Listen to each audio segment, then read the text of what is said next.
बांग्लादेश भी भारत में मिल जाएगा, थोड़ा सब्र करो।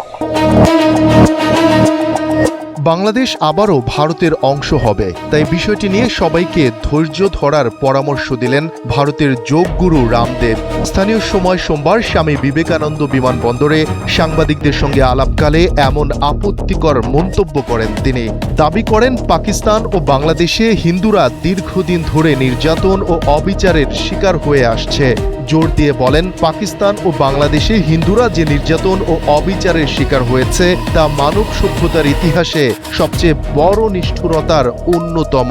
बांग्लादेश में कितने जुल्म जाते हुए, पूरी दुनिया में करीब 56 इस्लामिक देश हैं। তবে শুধু বাংলাদেশকেই ভারতের অংশ করে ক্ষান্ত হতে চাননি তিনি, বরং আরেক মুসলিম দেশ আফগানিস্তান এবং পরমাণু শক্তিধর মুসলিম দেশ পাকিস্তান আবারও ভারতের অংশ হবে বলেও মন্তব্য করেছেন তিনি। पूरी दुनिया में करीब 56 इस्लामिक देश हैं। জীবন অবাক না করলে কে করবে? 28% মিল্ক ফ্যাটের অবাক করার সাথে ফ্রেশ মিল্ক পাউডার। জীবন অবাক করুক প্রতিদিন। এ সময় ভারতকে বিশ্বের সেরা গণতন্ত্র এবং ভারতীয়দের বিশ্বের সেরা নাগরিক হিসেবে দেখতে চান বলেও জানান রামদেব।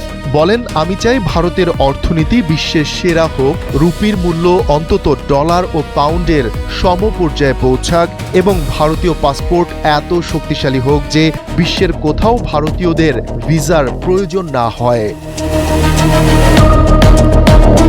ভারতীয় সংবাদ মাধ্যম ইন্ডিয়া টুডের প্রতিবেদনে বলা হয়েছে, ধর্মান্তর এবং তা প্রতিরোধে ছত্তিশগড়ে প্রণীত আইন প্রসঙ্গে রামদেব বলেন, ভারতে হিন্দু, খ্রিস্টান বা মুসলমানদের ওপর নির্যাতনের অভিযোগ মূলত রাজনৈতিক বক্তব্যের অংশ।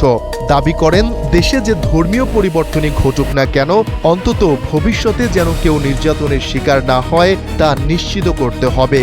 হিন্দু ধর্ম, ইসলাম বা খ্রিস্ট ধর্ম কোনোটি ভারতে হুমকির মুখে নয়, হুমকির মুখে রয়েছে ভারতের সম্মান ও মর্যাদা, এমন মন্তব্য করেন তিনি।